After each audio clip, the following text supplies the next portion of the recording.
Hoje, em entrevista exclusiva aos analistas Basília Rodrigues e Gustavo Uribe, da CNN Brasil, Brasília, o ex-ministro de Bolsonaro, o senador Ciro Nogueira, disse que o presidente está tranquilo com o papel de liderar a oposição no país, na contramão do que disse o próprio Bolsonaro. Vamos ver.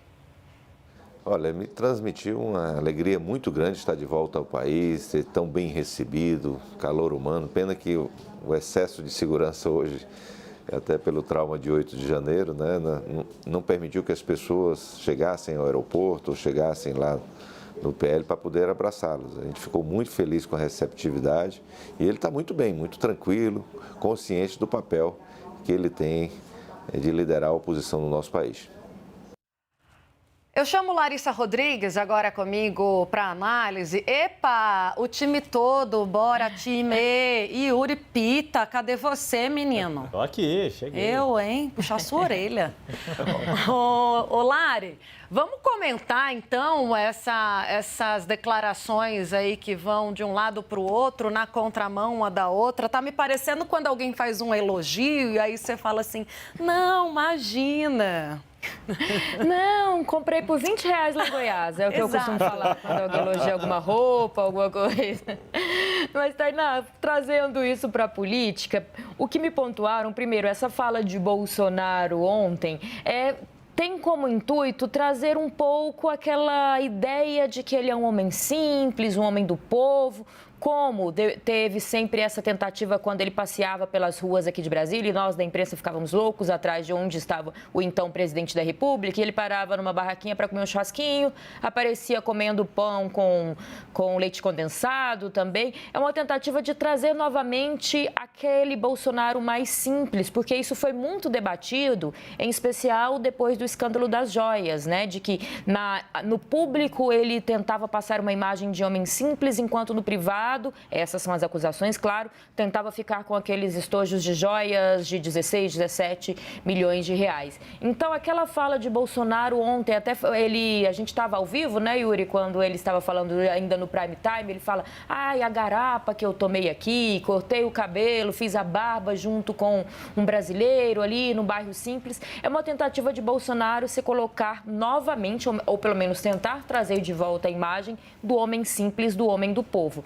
Mas claro que o PL e demais partidos querem um Bolsonaro ativo, um Bolsonaro representando e juntando essa população, esses apoiadores que votaram nele, em especial elegendo prefeitos na eleição do ano que vem. Então, quando a gente vê alguém do PL, ou no caso ali do PP, mais ligados a Bolsonaro falando sim, ele vai juntar a oposição, seja em busca de votos, para passear pelo país, como já uma promessa dele e da ex-primeira-dama Michele Bolsonaro fazer, é uma tentativa mesmo de mostrar que essa oposição está ativa e que em momento nenhum vai facilitar a vida do agora presidente da República, de quem senta e comanda ali o Palácio do Planalto, Luiz Inácio Lula da Silva. Só que também tem uma pressão, e a gente pontuou isso em especial, do PL, para que Bolsonaro venha logo para a rua, que já esperaram demais, 3 meses ele lá nos Estados Unidos.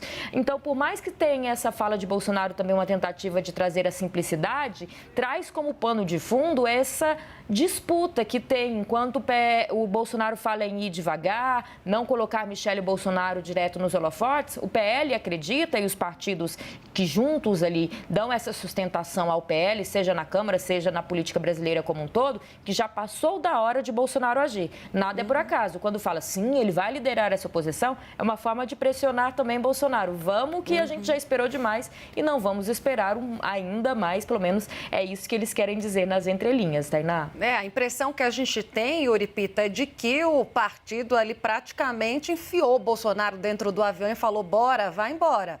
Precisa voltar. E a gente falou muito nos últimos dias também, Yuri, sobre as estratégias, né, do entorno do Bolsonaro para fazê-lo novamente essa liderança viva. E aí ele mesmo confirma viagens, me falaram, ele tem que estudar, ele tem que estar em contato com os governadores, os prefeitos. E aí eu te volto uma pergunta que eu fiz para o Rogério Marinho. Uma coisa é o que a gente está vendo agora, Bolsonaro sendo ovacionado pela militância, pelo seu entorno. Outra coisa é o que a gente vai ver nos próximos 4 anos. Como é que Bolsonaro se mantém, depois de tantos meses longes, primeiro, como é que ele reaviva essa postura de oposição ao governo e à esquerda e como é que ele se mantém até 2026, Yuri Pita?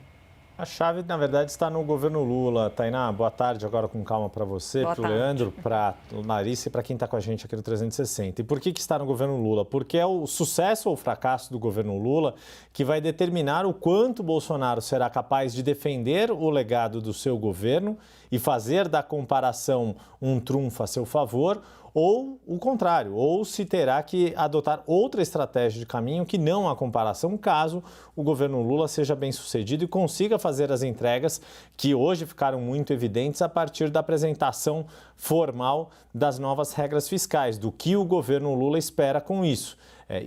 Espera ganhar confiança do setor dos agentes econômicos, do mercado financeiro e, caso consiga ser bem sucedido nas missões que as novas regras fiscais colocam, né, ou no cenário que a nova regra fiscal coloca, manteria uma capacidade de investimento do governo que significa geração de emprego, crescimento econômico. E aí, nessa comparação, um aumento de sensação de bem-estar durante o governo Lula torna mais difícil, mais ingrata a missão de Bolsonaro de fazer o contraste com o seu governo. À medida que o tempo vai passando, a memória pode ser positiva ou negativa, depende do atual momento, o efeito, o ponto relativo em que se faz essa comparação.